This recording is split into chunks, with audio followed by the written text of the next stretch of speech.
नमस्कार दोस्तों। कि मुफलसी तेरे राज में कुछ यूं हावी है शहंशाह, कि मुफलसी तेरे राज में यूं कुछ हावी है शहंशाह, कि एक राजा को प्यासा देखा है तेरी सल्तनत में।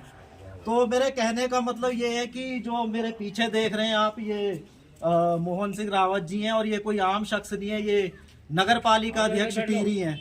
और बड़े ही दुख के साथ कहना पड़ रहा है कि एक नगर पालिका अध्यक्ष धरने पर बैठे हैं। और बड़े ही मामला है जो सुबह से सोशल मीडिया पे है, तो मैं आया था तो कुछ मामला ये है कि अस्पताल के बाहर वो धरने पर बैठे हैं। और जैसा मैंने न्यूज़ में भी लिखा था कि एक जिला अध्यक्ष की पहुंच से दूर स्वास्थ्य सेवाएं, तो बड़े ही एक शर्म की बात है कि एक जो पावरफुल आदमी है, जो नगर पालिका अध्यक्ष है, उसकी जो पकड़ में स्वास्थ्य सेवाएं नहीं है, तो एक आम आदमी का क्या हाल होगा, ये आप बड़ी सरलता से इस बात का अंदाजा लगा सकते हैं। तो मैं ज़्यादा समय ना लेते हुए उन्हीं के सम्मुख हूँगा और जानना चाहूँगा कि आखिर ये पूरा मामला क्या है, कि आखिर क्यों एक नगर पालिका अध्यक्ष जैसे एक सम्मानित व्यक्ति को, एक पावरफुल व्यक्ति को ये दिन देखना पड़ रहा है कि वो आज अस्पताल के बाहर धरने पर बैठा है। तो मैं सीधे उन्हीं के पास जाऊंगा और पूछूंगा कि आखिर क्या मामला है और क्यों आज वो यहाँ पर बैठे हैं। जी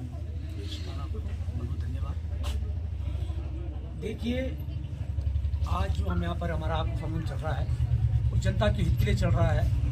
कि विगत जो कल रात्रि थी, जब हमारे एक प्राइवेट मित्र, हमारे कर्मचारी महिला जो यहाँ पर एडमिट थी, उनके बेटे का मुझे फ़ोन आता है कि मेरी माताजी को रेफ़र किया जा रहा है और एम्बुलेंस की दिक्कत आ रही है। तो उसके बाद जब मैं फ़ोन पे वार्तालाप करता हूँ यहाँ पे, तो मुझे पता चलता है कि जो 108 है उसको आने में काफ़ी लंबा समय है और मेरा काफ़ी क्रिटिकल कंडीशन में है। तो मेरे संज्ञान में आता है कि जिला अस्पताल में भारी एम्बुलेंस खड़ी है। तो जब उसके बारे में बात की जाती है तो पहले वो कहते हैं कि 5,000 रुपये इसका पेड होगा। तो मैं कहता हूँ कोई बात नहीं, 5,000 हम दे देंगे, आप इसको भेजिए। इसमें तो आपको ज़्यादा इसमें डीजल नहीं है। फिर उसके बाद जब डीजल की बात भी होती है तो थोड़ा सा गुस्सा आना लाजमी है कि जो इमरजेंसी सेवा है उसमें डीजल ना होना अपने आप में एक हास्यास्पद बात होती है। तो उसके बाद जब उनसे थोड़ा सा बहस कह सकते हैं कि मैंने उनसे कहा कि ये क्या बात कर रहे हैं आप, तो वो कहते हैं नहीं सर, तो वीआईपी हुआ है, सेवा में लगी हुआ है, जब कोई वीआईपी कोई कांड होगा, कोई वीआईपी कोई दिक्कत होगी तभी एम्बुलेंस जाएगी, या रात को कोई कहीं पर कोई घटना घट गई तो ये वीआईपी के लिए एम्बुलेंस जाएगी। तो ऐसे करते करते काफ़ी आधा घंटा गुजर गया। तो उसके बाद मजबूरन मुझे सीएमएस को फ़ोन करना पड़ा, तो शायद कहीं बाहर थे, वो फ़ोन पिक नहीं कर पाए। तो उसके बाद सीएमओ साहब को जब फ़ोन किया तो उनके इंटरफेयर के बाद कम से कम आधा पौन घंटा पहले, अगर आधा पौन घंटा उनसे बात करने के बाद वही एम्बुलेंस जाती है उस मरीज को लेकर। तो चलो एक संतोष होता है, चलो यार किसी तरह से कर मुर के बात करके, कि जो आपने अभी कहा कि एक सम्मानित व्यक्ति अध्यक्ष करे, उसका तो उपयोग हमने पूरा किया और सीएमओ साहब ने उस काम को किया भी। लेकिन दुर्भाग्य तब होता है जब मैं सुबह खड़ा उठता हूँ और ग्रुप में मैसेज पढ़ता हूँ कि वो एक्सपायर हो गए, तो मुझे लगा यार चलो। लेकिन जब मैं उनके घर मिलने जाता हूँ, उनके बच्चे से मिलता हूँ, तो बच्चे रोते भी बताते हैं कि ऑक्सीजन में भी इतनी दिक्कत आई कि उस एम्बुलेंस में जो ऑक्सीजन लगाया गया वो यहाँ से मुश्किल से 1-1.5-2 किलोमीटर ऊपर हनुमान चौक में ख़त्म हो गया। और जबकि एक ऑक्सीजन की जो सिलेंडर की मियाद तो 4-5 घंटे होती है। उसके बाद वो दूसरा ऑक्सीजन जब यहाँ से लेके चलते हैं तो उन्होंने बताया वो चंबा में ख़त्म हो गया। और इस तरह से मतलब जो हम कह सकते हैं अव्यवस्थाएँ और लचर जो कार्यप्रणाली है, हमें मजबूरन, क्योंकि किसी ना किसी को लड़ना पड़ेगा। और अगर हम आज आवाज़ नहीं उठाएंगे तो फिर जो लोग इस कार्यप्रणाली को, इसकी अवस्था के जिम्मेदार हैं, वो नहीं जागेंगे। तो निश्चित तौर पर हम दोबारा पुनरावृत्ति ऐसी उसमें ना हो। पहले तो इसी अस्पताल में लोगों को सुविधाएं मिले, यहाँ डॉक्टर हो, यहाँ इलाज हो। और अगर जो हम देख रहे हैं कि हर जिला अस्पताल की स्थिति ऐसी ख़राब है, कम से कम रेफर तो आदमी समय पे हो। कम से कम आदमी अगर समय पे रेफर होगा, समय पे दूसरे अस्पताल में पहुंचेगा, उससे कुछ तो लाभ मिलेगा। लेकिन 1-2 घंटे बाद अगर वो रेफर यहाँ से होंगे और वो भी गाड़ी के एम्बुलेंस के इंतजार में, तो निश्चित तौर पर ऐसे में तो मुझे लगता है कि कई लोगों की जान की हानि होगी और कई लोगों को अपना जीवन खोना पड़ेगा। जी।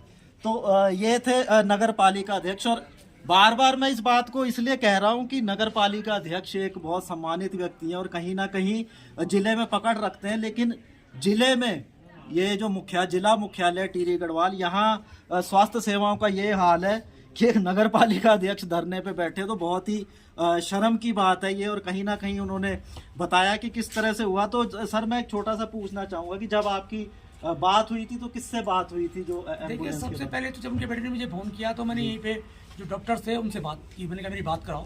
बात करते करते जब ये सारी बातें बीच में आई तो फिर मुझे मजबूरन ऊपर सीएमएस साहब को फ़ोन करना पड़ा, तो वो पिक नहीं कर पाए, कहीं बाहर थे शायद, मैंने सुना है कि फादर पी के एडमिट है बनारस वगैरह में, तो वहाँ थे। उसके बाद मैं सीएमएस साहब को फ़ोन किया और एक बड़ा सवाल मेरा है, जो बड़ा सवाल आप सब जो उठा रहे हैं उसमें मेरा सवाल है, आखिरकार ऐसी नौबतें क्यों हैं कि लोगों को, किसी नगर पालिका अध्यक्ष को, किसी विधायक को ढूंढना पड़े कि हमें एम्बुलेंस नहीं मिल रही है?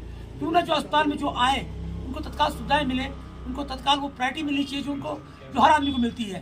तो क्योंकि अगर मान लो सपोज हम कहीं नोटिसेबल हों, हमारा फ़ोन ना मिल पाए तो व्यक्ति क्या करेगा? और अगर हमारी बात सीएमओ साहब से नहीं होती तो मुझे लगता है शायद वो फिर 1.5-2 घंटे का 3 घंटा भी हो सकता था। तो इस तरह से जो व्यवस्थाएं हैं हमारी राय उसके खिलाफ है।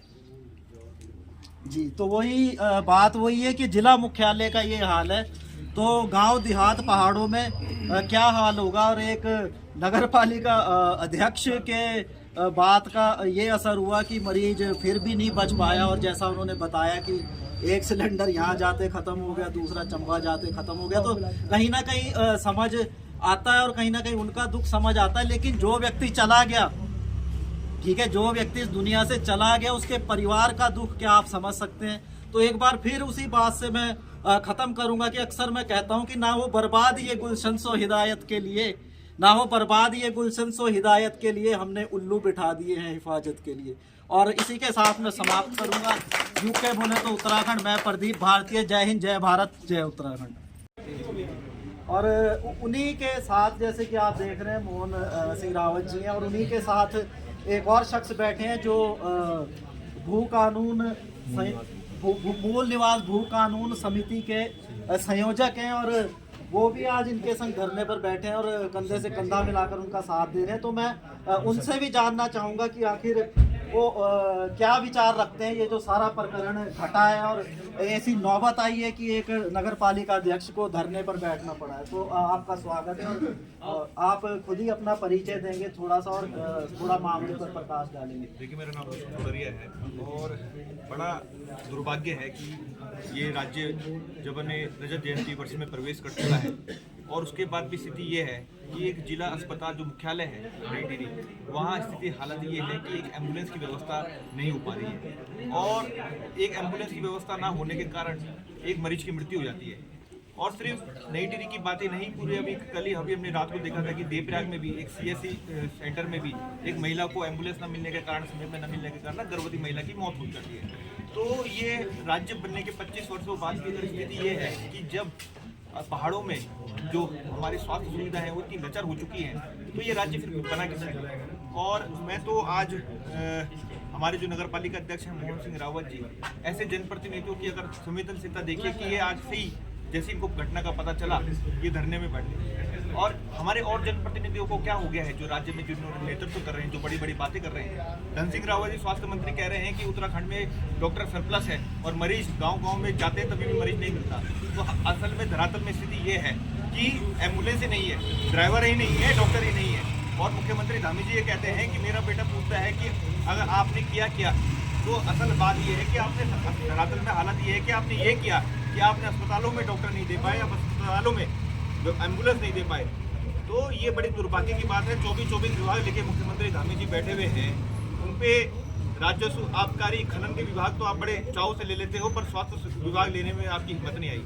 हिम्मत इसलिए नहीं आई क्योंकि आपको भी पता है कि आप भी स्वास्थ्य सेवाओं को दुरुस्त करने में लाचार हैं। और स्वास्थ्य मंत्री जी बड़ी बड़ी बातें ही करते हैं, बयान करते हैं, स्थानीय जनप्रतिनिधि भी बड़ी बड़ी बातें करते हैं। ये तो हमारे नगर पालिका अध्यक्ष मोहन सिंह रावत के नेतृत्व में उनकी संवेदनशीलता थी कि वो आज तुरंत बैठे। और ऐसी मैं सभी से पास करता हूँ, निवेदन करता हूँ कि हमारे जनप्रतिनिधियों को ऐसे ही होना पड़ेगा, संघर्ष करना पड़ेगा और जनता की बात सुननी पड़ेगी, वरना ये बस से बदतर जो हालात हो रहे हैं स्वास्थ्य सुविधाओं के पहाड़ों में, ये कहीं ना कहीं बताया जा रहा है कि उत्तराखंड को, निवासियों को, पहाड़ को बिल्कुल दोयम दर्जे का बना दिया गया। जी, तो ये थे भू कानून और मूल निवास समिति के संयोजक, और ये उनका कहना था कि जो स्वास्थ्य सेवाएं वो लचर है, और हालात ये है कि सम्मानित व्यक्ति को भी धरने पर बैठना पड़ रहा है।